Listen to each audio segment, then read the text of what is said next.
Samantha हमेशा से सोचती थी कि उसके परिवार का घर साधारण था, कुछ खास नहीं।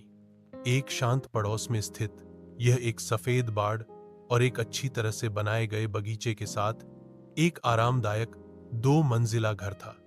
फिर भी जैसा कि वह एक दोपहर धूल भरे अटारी में घूमते हुए उसकी नजर कुछ असामान्य पर पड़ी।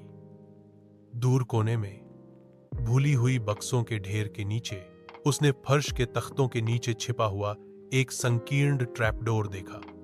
जिज्ञासा पर आश्चर्यचकित होकर वह घुटने टेक कर उसे खोला। नीचे स्थित छोटा सीढ़ीदार मार्ग एक धुंधले बासी सुरंग की ओर जाता था। दीवारें पत्थर से बनी थीं और एक हल्की ठंडी हवा अंदर से फुसफुसाती हुई प्रतीत होती थी। दिल धड़कते हुए सामंथा सावधानी से उतरी, उसकी टॉर्च अंधेरे को चीरती हुई।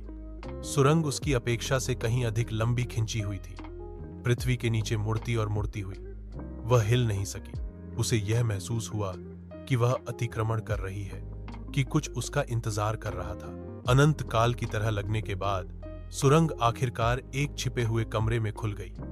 दीवारें पुरानी किताबों की अलमारियों से भरी थीं। अजीब चमड़े से बंधी हुई किताबों से भरा हुआ कमरे के बीच में एक पुरानी डेस्क धूल भरे कागजात और पत्रिकाओं से घिरी हुई थी। जैसे ही सामंथा दस्तावेजों से गुजरी, उसके हाथ कांप गए। रिकॉर्ड डीएस ने वर्जित अनुष्ठानों और गुप्त समाजों की बात की। उसके परिवार का नाम बार बार उल्लेख किया गया। जितना अधिक उसने पढ़ा, उतना ही उसने महसूस किया कि उसके परिवार का इतिहास गहरे रहस्यों से जुड़ा हुआ था। रहस्य यह दफन रहने के लिए था।